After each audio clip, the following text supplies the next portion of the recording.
Good morning, everybody. Welcome to the Flow Show. Finally got there to Fed Day. Finally got the announcement. Finally knew what Powell was up to, and got some big old moves to go alongside it. I hope you all traded safely. If you're up trading through that and the Bank of Japan, of course, which we'll talk about in a moment. Morning, K-Man. Good morning, Ryan. Good morning, everybody. Yeah, the day after the day before. It's been a bit of a roller coaster. Yep, as we expected it to be. No, I'm not sure quite the roller coaster I was expecting, but we knew there was the potential for some big moves, and that we got. Right, let's get into it then and go over what's been going on. A little bit of news out of China. Chinese banks have raised mortgage rates for the first time since 2021. This comes amid, obviously, a big easing phase, rate cutting phase in China. So why have they decided to hike rates? It's only a small hike, up to 3.8% for first-time buyers from what was a record low of 3.05%. One of the reasons behind it is that questions are being asked about banks' margins and profitability, and so they're doing that to boost those margins and profits. And part of the reason for that is that for China to ease more, they want their banks to have more money, profits in the bank. So it's a bit of a, I wouldn't call it a doom loop, but a bit of an infinity circle, really. So need profits up, and hiking rates is one of the ways to do it, even though they're in an easing phase. I'll let you work out the economics of that one. Let's go over a bit of data first as well, because Kiwi data took an absolute pasting, and the Kiwi got pasted on the back of it as well. We got Q3 numbers now. These are first numbers for Q3. These are not revisions or anything like that. Quarter on quarter down a massive 1%. Okay, was it only expected to fall 0.2%? Year on year down 1.5%. We know the economy has been running with some minus numbers, but that is a very, very soggy number indeed. And that really gave Kiwi a whack on the head. And we'll look at that shortly, but not good news for New Zealand, those numbers there. Right, let's start with the good old Bank of Japan first. So after all the talk, they left rates unchanged, though there was one dissenter. One person voted for a hike and considered that economic activity and prices were developing in line with the bank's outlook, and the risks to prices had become more skewed to the upside. That was Naoki Tamura, who proposed that they hike, and that they hike by 25 basis points, which got outvoted by the other 8. The statement itself had said that the economy is recovering moderately, albeit with some weakness. And then there was this line, which I couldn't quite confirm whether it's new, in line with their thinking, or just a bit of a rehash of something they said previously. But they said inflation is likely to be at a level generally consistent with the BOJ's price target in the second half of our 3-year projection period through fiscal 2026. So that really is a dovish sounding line there, that it's still a long, long way away before they think that inflation will be at target. Before we get into what Ueda said, Kate, that line, have you seen it before? I don't recall it in such wording, especially putting the timeline on, sticking the timeline onto it. But there was, yeah, I mean, all of those are always translations, right? Especially what Ueda was saying as well in Parliament a couple of weeks ago. It is kind of what he said, that everything is going according to what they are projecting. But yeah, it's probably I don't recall to have a precise time on it. And like saying that it is going to be in the latter part of the 3-year plan. I don't recall that to have seen that in the statement now. No, and I look back over a couple of previous statements and minutes and whatnot, and I couldn't find similar. So that at least was in the statement, the big dovish comment there. We had Ueda obviously talking afterwards. He said that attention must be paid to the impact of financial and FX markets on Japan's economy and prices. He says the FX impact on prices has become more significant than in the past, as firms are more eager to raise wages and prices. Did say that they will keep adjusting the degree of easing if our economic price outlook is to be realised. So that was a repeat line. And then came all the caution. They need a little bit more info on wage trends. The uncertainties surround the US economic policies remain large. And this line, which pretty much sums everything up, it says the decision to keep rates was mainly based on the assessment of wage trends, uncertainties of overseas economies, and next US administration's policies. And then he got even more dovish. Not sure if we will have enough data by the next meeting, which is in January. And it's hard to say if the next outlook report and other data will be enough to represent one more notch. So not only did they not hike at this meeting and ruled it out pre-meeting, it looks like we're not even going to get another hike in January. And they're going to be waiting for the wages to come in March, which means the April meeting will be, I think, at least the first meeting where they may do something, but it's not looking good. I'm not sure what Mr. Ueda is up to, because he was striking a bit more of a bullish tone early in December, but now he seems to have gone the other way, and that they are getting scared of their own shadow, Kay. I mean, it's crazy, Ryan. Really, it's crazy the way he changes. Everything was going all smoothly until end of November, beginning of December, and now all of a sudden, okay, there is some similarities with other central banks, as we will see.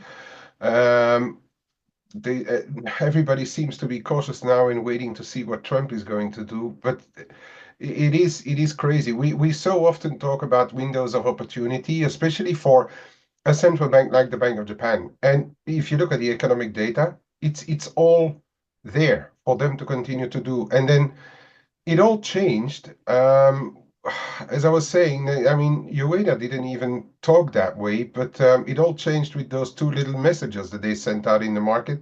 And now all of a sudden they are veering back to the cautious side. I just don't I don't understand why he is all of a sudden changing again. The one thing that, and we often repeat it, and I've been saying it so often, Bank of Japan's independency is a concept, right? It is not the same as other major central banks, and we had little proof of that yesterday again. But they just voted for a really big stimulus package, and does he want to kick the can down the road just to allow the government to fund their stimulus at lower rates? It could all be part of the strategy, but I am, well, not shocked, because we are traders and we always expect the unexpected. But I am really surprised, to be honest. The dovish tone that he struck, because he's at risk now. And imagine that inflation doesn't go up, and that economic data all of a sudden go like, well, just average, not like supportive enough. So then they are trapped until February, March. Imagine then that inflation is stuck to or below 2%. Are the employers going to be willing to raise another 5% wages? I'm not so sure. Yeah, So, it's I mean, difficult, and it's also the market's gonna start thinking they can't trust a word he says. He leads yeah, policy one direction, a bit more bullish, a bit more hawkish, yeah, and the market gets on board, which is what they would want. The yeah. market being on board with a move, so that there's no shock when they get that move. and he's just pulled the rug out again. And so can we trust if we get opposite to what you're saying, if we get decent inflation numbers in the next month or so, and the market starts getting all hawkish again, and he starts talking bullishly, is the market going to go, well, you were like that last month and you didn't hike, so we're going to call you bluff a bit. I think they've gone from cautious to over cautious in my opinion. Yeah. Oh yeah, it was never going to be guns blazing in Japan. We know that. But the thing is also, Ryan, imagine sitting at GPIF or Nippon Life or one of the Japanese whales and going like, well, hang on a minute. You told us that you're going to put the JGB yields at a reasonable price. We are waiting to get back into the Japanese markets and stuff. And now all of a sudden, you're not giving us the opportunity to step back into the JGB market at an opportune time. And they may be getting a little bit frustrated as well, meaning that if they can't bring their money home, they're probably going to put it at work even more elsewhere. Especially, and that's where everybody hangs its hat onto now, especially if the US manages to wrestle through stuff and we still get like pretty decent data, higher yields in the US. Where are the Japanese going to get returns on their money? Not in the JGB market, right? Yeah, exactly. They're going to be looking elsewhere, and that's more potential selling for the yen. So they do like to make a rod for their own back, but we shall see what happens. But you're going to be very careful being short yen pairs at the moment, as we've been saying all week. Right, let's move on because we do have plenty of other central banks to get through as well. Riskbank, they cut their rate by 25 pips as expected. They're now at 2.5%. They said another cut is likely in the first half of 2025 if their outlook is realised, but future decisions will be carefully evaluated and a more gradual approach is warranted. So this is a bank that's getting rates maybe down to the sort of neutral rate that a lot of banks are looking at, 2%, 2.5%, 3%. So they're there now, hence why they're starting to put their foot on the brake, a lot like the Bank of Canada is as well. Norges Bank, they held at 450 as expected. There was a bit of a language change, a bit of timeline clarification, shall we say, in the statement. Their price statements had indicated they would, start to cut rates in Q1 2025. Now they've now put a date on that. They say the policy rate will most likely be reduced in March 2025. So there's clear forward guidance for you. No rate cuts until March. I like Norges Bank. Yeah. I like Norges Bank in the way they communicate. They at least they are pretty clear all the time in what they plan to do. We also had this piece out earlier saying that they will likely buy some Norwegian kroner to pay back to the government. Put even a timeline on it, how they were going to do. I kind of like their style of communication at the Norges Bank. Yeah, I do and I don't. As much as we talk about the BOJ and they're being all over the shop, that creates the volatility that we use to trade. When you're in Norges Bank and you're saying what they're going to be doing in March, that pretty much rules out any volatility between now and March. It's from one side, it's good to get clarity. From the trading standpoint, I'd rather it be a mess all the time. Okay, you've got an argument there, but I think if they are clear communicators like they are, it's still Norwegian kroner is still volatile enough, right? Do you have any plans, by the way, after seeing or hearing those Scandinavian central banks? Because I've been having like loads of difficulties to really see clarity in either one of them. And have you got any plans to trade anything? To me, I mean, somewhere Noki Stoki, for instance, the two one against the other it's not at a level where it should, in theory, be. But I'm really having like a lot of difficulties to get myself over to trading it. Yeah, I'll have to look at a different chart because that one's that one's a bit wonky. Yeah, I mean, nothing in knocky stocky, no. But I mean, there was some decent levels popping up in some of the others. You know, we were bouncing off this 103, 104 area, 110304 area, bit of support. But I think unless the only reason I play it is maybe a bit more dollar buying, taking up to that high there, 1124s, something like that, or a decent dip down towards sort of this area, this zone down here. But doubt that I'll touch anything before or this side of the new year anyway. But and I also think it's worth in Scandies, like looking at the longer term moves, because they tend to correct, but reversals don't happen every month or so. Okay, you've got like up and downs, but look at that dollar Noki even since 2021. It's a pretty steady. If you're a longer term trader, it's a pretty steady move higher with the usual corrections when what a market usually has. But Norwegian kroner has been weak, and now we are through some decent levels there as well. I think any setbacks, and it's also not really been helped by anything in the energy markets, because that's a big part of their economy, obviously. It's not been helped. So yeah, I think still a bit at risk that Norwegian kroner. Yeah, I mean, this is looking like a decent break if it can hold. I mean, obviously it's come amid the Fed news, so you got to take it with a pinch of salt. But it's trying to hold this break, and there's a bit of open sky up to the next possible level for this one. So yeah, and we, even just it's coming a little bit. We're even starting to get a hold against the break point, and if that maintains, then there's potentially further upside for it. But yeah.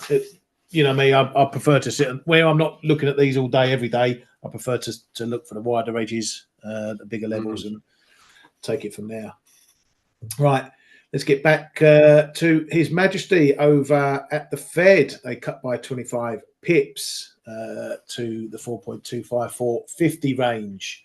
There was one dissenter. Cleveland Fed's Hamak wanted to keep rates on hold. There was a shift in the dots. They now show a median of 50 pips of cuts for 2025 versus 75 pips in the last report.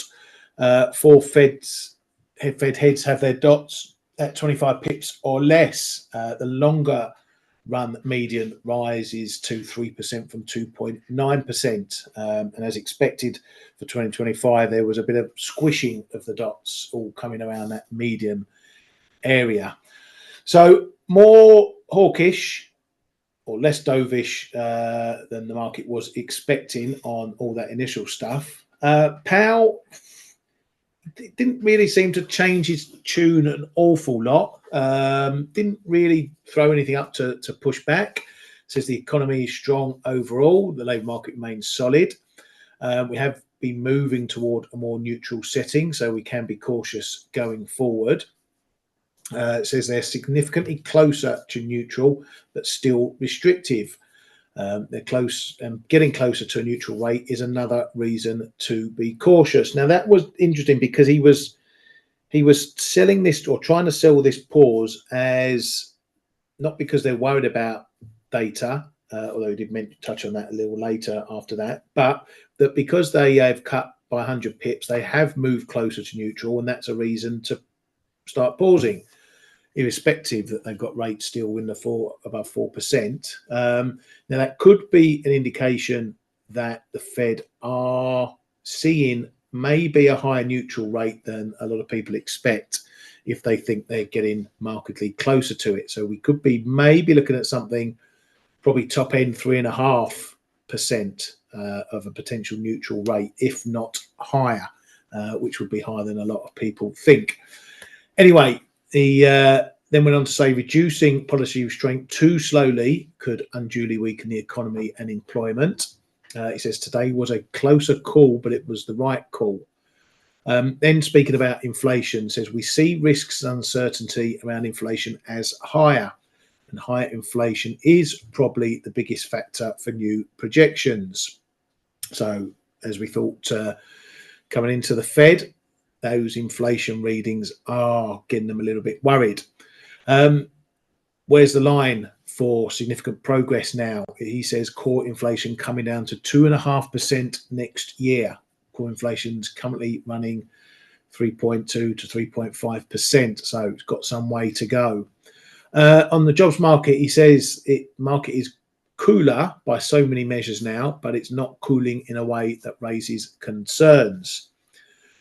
And adding on to that PCE note that he made there, he said, because we've got PCE on Friday, he said PCE probably rose 2.5% in the year ending November, 12 months ending November. Core prices probably rose 2.8% in November. So he's taken the sting out of Friday's reports by giving us the number. He was asked about a hike. He said they don't rule anything in or out, but a rate hike next year doesn't appear to be the likely outcome. I don't think it will be long if the data continues as it is before we do start seeing the first market murmurings of pricing in a hike. I'll have to do another pendulum gif, no doubt. Okay, Mr. Powell. Fed overall more hawkish than expected, but did you see anything in the comments that warrant anything more? Yeah, you're spot on. The hawkish side of the hawkish expectations, that is for sure. Especially Hamak adding a little bit on top. So that spooked the markets. Powell tried very hard to walk either side of the aisle, but still stressing that everything is going very well.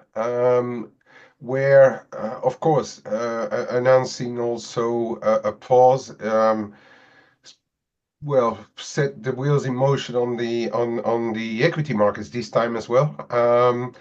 And people needing to rethink what is possible. And that's where all those central banks and even at the Fed, they now seem to be in watch the show mode for when Trump will be taking the seat. And yesterday was rather than saying like we're pausing due to economic data. That's the official line. Obviously, they have to. He cannot say in words, we are waiting until we see what Trump is going to do. Not being the Fed, but I mean, other central banks have said as much. Go back to the Bank of Japan. Go back to Riksbank. And perhaps we are even going to see it on the Bank of England coming, this kind of comment. So I think they are now in a wait and see mode to see if they need to react to anything that's going to happen after Trump's inauguration, and especially I would say watch what the Doge clique is going to do under Musk's leadership. And I think they all want to wait now. So cautious is the new confident, and I guess we'll have to trade around that as well now, Ryan. Yeah, and yeah, exactly that. My macro view is on pause now until the new year, because like everyone else, we're going to need to see what Mr. Trump does. Yeah. So you can make certain plans about next year, but yeah, we've got to wait for that like everyone else. That doesn't mean we won't get trades in the meantime. And as I've been saying, we are over the Fed hump now, and it's a big hump to get over. We are in end of year mode now. Okay, yes, we've got the Bank of England to come and whatever bits and pieces, but the market will be taking today to assess what's come from the Fed and everyone else, and then we're in that period where anything can happen. So be careful. Okay, you're looking at prices to go certain directions. Don't be surprised if they go in the opposite direction against the grain of what's been happening, trends or whatever. Okay, it may not happen. Okay, we should look at that side of things too. We may get a very quiet year end, but we are here to make sure we know the risks to our trading. Okay, and that's what we have to pay attention to. So if nothing happens, fine, we react to that. If something does happen, you won't be surprised. Okay, because we've had some big moves and some big recoveries already. Right, let's well, unless there's any other headlines or anything, Kay, we'll move on to the charts, I think. Move on. I vote to move on.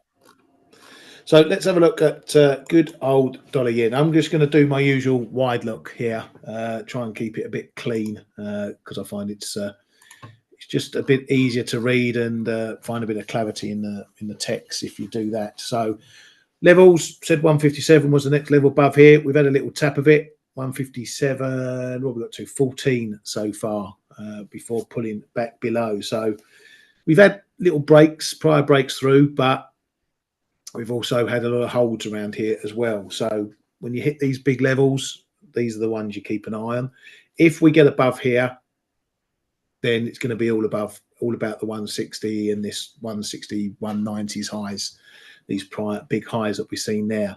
I don't see any reason why we don't go and have a look at this based on where we are now with the fundamentals.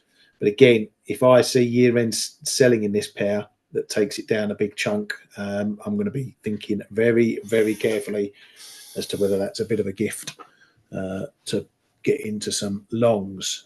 But I most definitely won't be playing the short side on this one. Kay, do you think this is going to get, I mean, we haven't heard anything so far. Do you think this is going to get the MOF squawking again? Potentially. They I guess they will be watching other currencies as well. But they probably they had they will likely have had their alarm clocks go off during Ueda's press conference. Will they get there? I don't know. And also, you were talking about the year-end flows. There is still that potential that we see the natural way coming. And Mike was asking before what happened yesterday, there was, in my book at least, a relatively clear signal to sell dollars versus a good few currencies. But I would say especially stuff like cable or perhaps even Swiss franc or so, especially those where the equity markets have underperformed. But then yesterday, US markets also got like a 3-4% knock on the head. So some of these year-end flows may have been watered down. So that is one thing I would like to say about this. Now, back to the yen. Intervention risk, perhaps not before year-end. Unless we see an absolute explosion of the dollar yen, right, and go straight back to those all-time highs. And you know what? I mean, in empty Christmas markets, we have seen stupid things happening. Remember last year where dollar Swiss lost 5 big figures in a pretty short period of time. So I'm not going to rule anything out right now. It's clear that there is absolutely no reason to buy yen, as we've already said many times. So I'm with you there, Ryan. Any setback, and if it would come over year-end flows, any setback to levels that I would like, and I'm thinking specifically about somewhere between 154.5 and 152 on the white. They would be seen as a gift, I think, to get some longs on board again. Yeah, very much so. And just to add to that for Mike, we've had one piece out from Barclays on year-end stuff. They're a bit neutral on what they expect from the dollar. They've got neutral signals, so nothing big they see for that. But people who are in our chat room will find all the month-end stuff going in there from the banks and whatnot. So make sure you're in the chat room. Check out the newsroom there.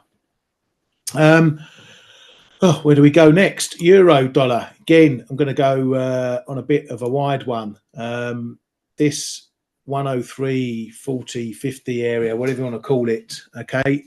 This is where we came down in November, hit that low, bounced. We've come down there again on the Fed and bounced. That has made it a significant level. We've had a lot of action previously, as you can see, against this area, so it's not an insignificant level, this one. I gave it a little go last night, 103.50, because I thought enough's enough. We hit the big level, we're not getting through it, so I've dipped into some small longs, which I've been slicing and dicing already. Coming into the shorter term, what do we need to do now? We need to get back above 104.50, which is that area there, which marks the lower end of the range that we've been playing up towards the 106 area. So firstly, we need to hold 104. That's the first test. Second, get it back above 104.50. If we can't do either, then it's going to keep these lows in the crosshairs, and then there's a potential for further downside. Again, given the fundamentals, year-end flows, I'm more likely to be a rally seller if I see a decent rip, and I'm not talking a 50 pip, something like that, but if we see a quick move up 200-300 pips, now up towards 108, something like that, and it's coming on nothing at all, then that's going to tempt me in. That's really all I'm going to be looking to trade going into year end. Otherwise, I'm going to be keeping the books fairly clear. My Aussie Kiwi, that took a whack over that data last night from New Zealand, all the way up to nearly 1080. I was noting that we're in a bit of a downtrend, a second phase downtrend. Now we're in another phase uptrend, which I need to keep an eye on. This being a bit of a data move, and the fact it's washed out fairly quickly might mark it as a bit of a temporary move, but we are making higher lows. So this one is grinding up again. So I might be waiting a bit longer to get some decent money out of this one. If I do see a move back up here, though, towards these highs, I'll start adding back to my short position that I've been slicing and dicing on the way down. On this one, I'm actually thinking that on that initial move, having been such a miss on those Kiwi data, it's not. I'm not overly impressed because it does not really hold the highs. Yeah, should have held around 110.5 in my opinion there, Ryan, and then move gradually up. We're already back below. I'm getting a bit of UK third quarter GDP vibes with this one. You recall the sterling got a whack, and it lasted about a day, and then we gradually got back into a better sterling mood. I'm wondering if Kiwi couldn't do a bit of the same one. Yeah, no, it's quite possible. I think a lot of this move is also the speed issue, that we talk about with euro sterling, the difference between Cable and the euro. We got Aussie, which pretty much hit the 62 on the head, but it looked really shit last night coming through that level there, which was one I thought we might at least get a little bit of a pause at. Let me come out a bit wider. This traffic zone here, but we just went straight through it, and I think this is going to be a consideration on the way back up. One thing I note about levels, if you see a level carved through over a big event, big news or whatever, it doesn't mean you ignore it if we come back there. So this will be a test. If we come back here and just go straight through it again, then I'll dismiss it as a level. But if we get up here, 62, 70, 80 and find resistance, then that's going to keep this bearish movement going. I mean, that's a big spike down, but it's the path of least resistance at the moment. So we might have just let off some pressure in this move. So I wouldn't be surprised if we climb back up. Maybe everyone who's been short up from 69 or wherever end of year want to book some profits. So I wouldn't be surprised if we see a rally. But then into next year, who knows? Kiwi, that got even more posed, and there's been a definite bit of a black hole below here. I don't know where this one's going, but it's looking very, very ugly for the Kiwi at the moment. We could be heading down to these lows, 55s, something like that. You got any view on the Kiwi, mate? Well, that's what I was saying just before, looking at the Aussie Kiwi, looking at the Kiwi dollar. We got absolutely, it got trashed there. but it's showing signs of wanting to come back, you know. To me, yeah, 55.5 is your next big level. But of course, I mean, the harm has been done on the FOMC. So I think we may see some retracement activity, but I view it as kind of a retracement instead of like changing completely direction. Um, we're trading around 50, 56, 60 on the Kiwi. Get back into the 57s. Yeah, it is possible, you know. But there's going to be big hurdles coming, and again, we cannot rule out anything over the year end, of course. And I'm kind of I kind of agree with Angela there on playing some of these bounces. I'm not a huge fan of trading seasonals, but I still can't unsee what we did last year at the end of the year when we were talking about is get over the central bank hump. We've got another one coming, by the way, in an hour. Get over the central bank hump, and then perhaps those year-end flows can start in all earnest. But then, um, if those 3.5% drops wouldn't have happened in the US equities, I would feel extremely confident being short dollars somewhere. But I'm a little less less confident right now. But I do think there is a fair possibility that um, there are. Oh, I mean the FX funds, FX neutral funds go to market, and we cannot rule out anything, of course. But there's going to be big hurdles on the way back up. And just to complement what you were saying, Ryan, and on the euro dollar, for instance, if we would see those kind of year-end flows starting to develop, my personal view is that flows or no flows, there's going to be a lot of people waiting at 106 if we get ever up there again, you know. Yeah, A yeah, lot. exactly. I think those people waiting there, they may just absorb whatever has to be done on year-end flows. I really think that's a very fair possibility. Yeah, and again, I wouldn't rule it out either. You know, Yeah, people yeah, absolutely. a short market going into year end, I would not be surprised to see a bounce. So I'm going to see if I can hold these longs for a bit, but see what happens and take every day as it comes. Every day as it comes. Right, quick couple of more, and then I'll pass it over to the Cayman.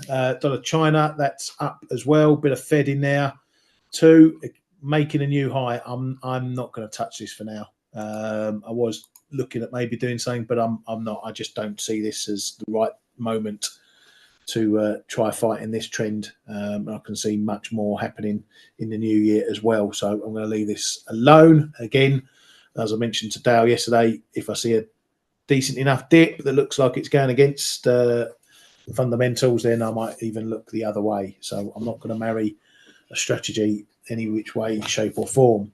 Euro sterling's going to be interesting going into the Bank of England, and we've obviously got Um, that. I don't think we need to say too much on our expectations. They're going to hold, and we just need to know what line they're going to take. Are they going to be worried about inflation being sticky, or are they going to be worried about growth being weaker? And that's what they do with policy. But this one might be getting my test of the 82 level, mate. I know you got some thoughts on that as well. I do. Dump.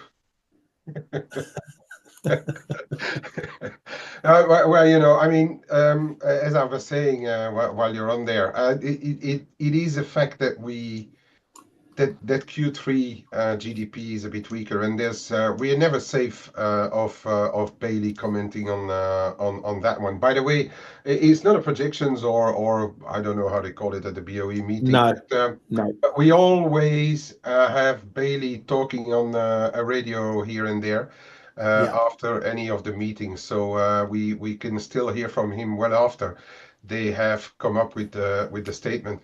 I do think that on the rest of the data though, and even some, I just included, a bit of interest rate differentials. Market also screwing back a little on the expectations for next year. yeah, It could be, and I really think that looking at the what the equities did over this year as well, FTSE really has been an underperformer. I still expect sterling to be one of the currencies that is doing pretty well into year end. And to me, the cleanest for now expression would still be to be short euro sterling. Obviously, we need to always respect the levels because, as Ryan already said, you never ever know on the year end flow. So imagine that all of a sudden there's a shortage of euros in there, and euro sterling could fly a big figure out of nowhere as well. So that's why in our usual trading style, I've already taken some off as well, but I keep enough on short euro sterling to potentially see at least a decent test of that 82, the figure there. Yeah, exactly. Yeah, no, I got put out my short the other day Yeah, me when we had too. that break above 83, and I didn't want to put any more on, but yeah, I'm interested in giving this 82 a tap for a first test. It's a big enough level, but we shall see. I won't be giving it hundreds of pips and stop loss. I can tell you that for nothing. Watch the clock, huh? Yeah, watch the clock and see what happens. See what happens. Right, let me bounce it over to you, mate. Yeah, just a few quick ones because there's been a few questions there. Oh, why do I do that? Oh, come on. It's is it Friday already? Because I'm clicking wrong buttons. I wish Um, it was. cable. We broke that 126 figure 10 in sympathy with all the rest of the dollars last night. But look at this one here. This is a bit of a trend line that has been respected over time.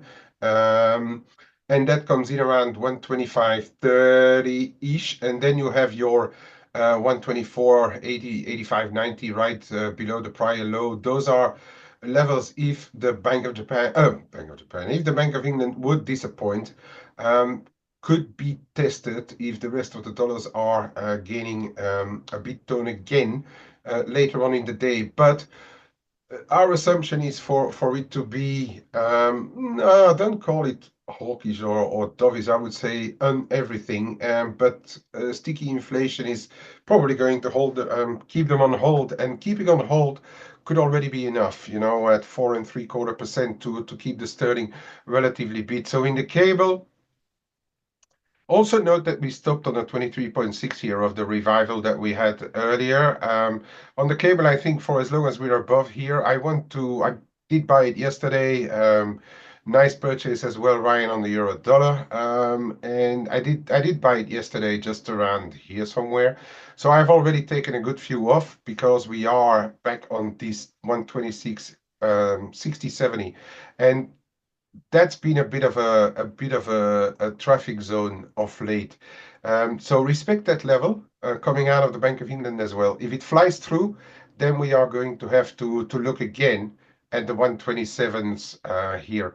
Figure 20, and then my bigger line here is 127.35. If that would go back through, then I think there is still that potential alive for a late rally, global rally in sterling.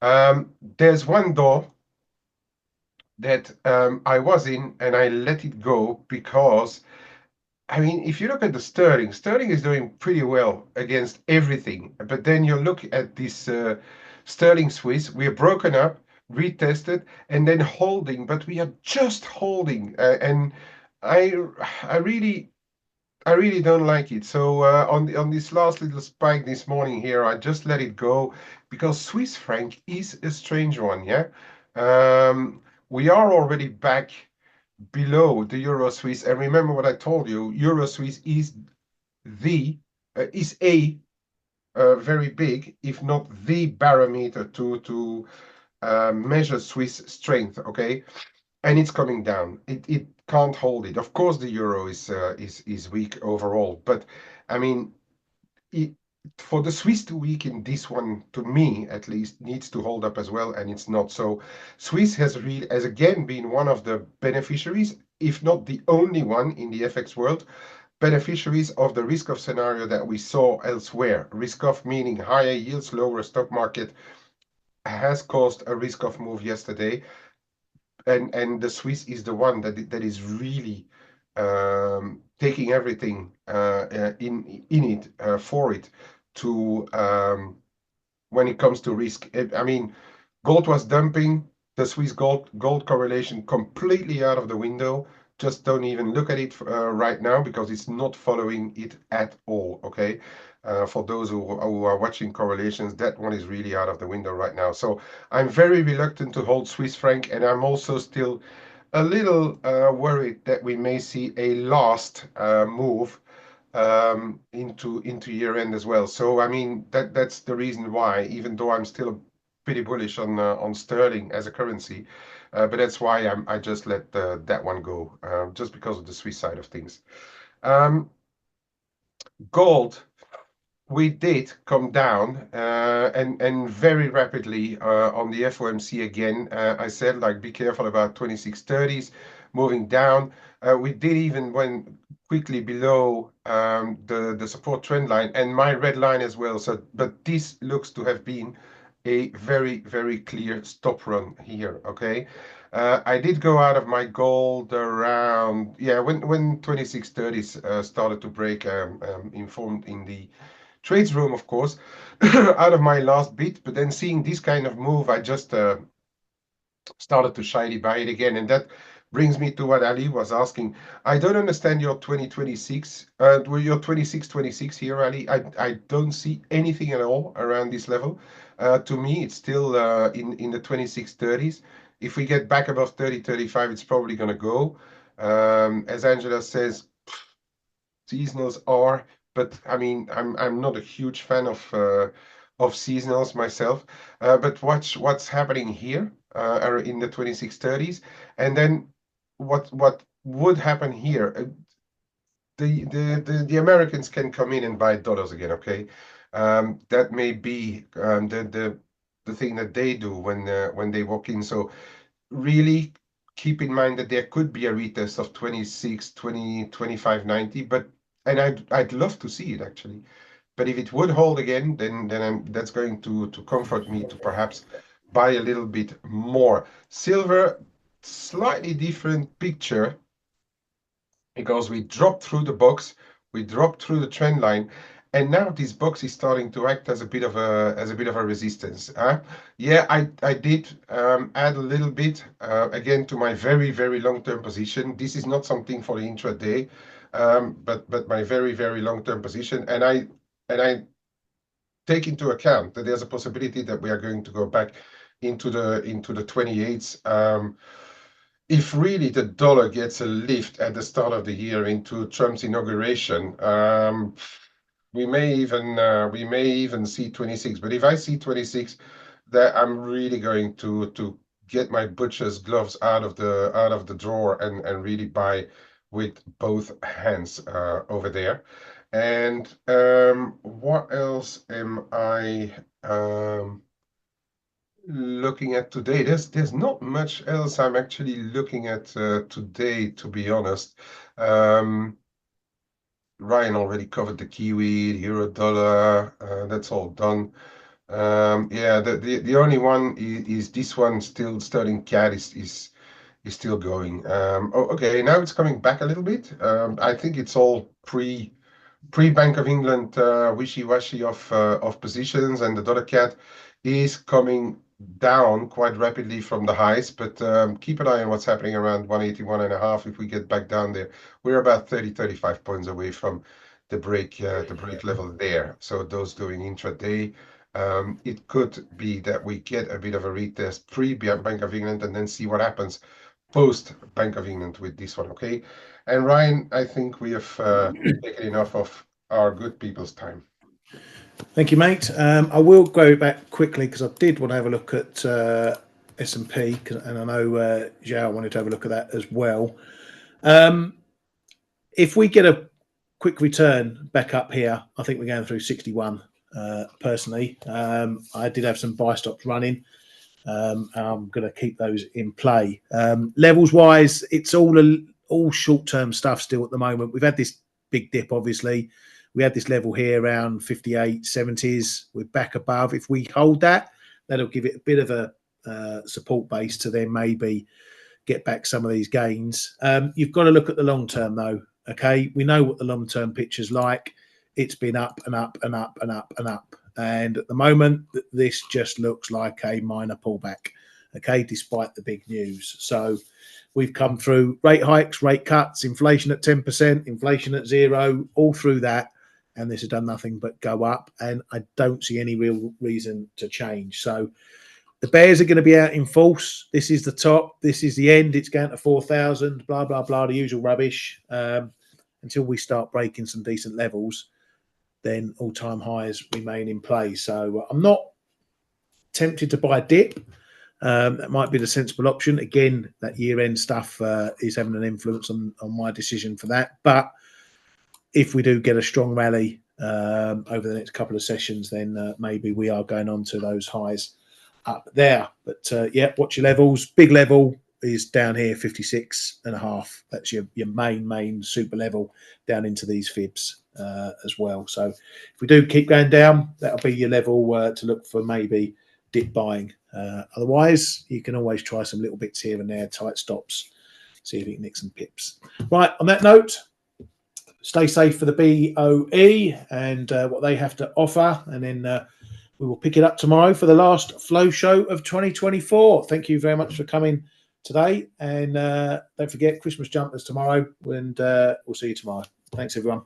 Hey traders, this is Blake Morrow with ForexAnalytix. Thanks for stopping by our YouTube channel. Don't forget to like these videos, share them, and subscribe to our channel so you don't miss any of the content that we provide here for free. Thanks for stopping by. I'll see you in the next video.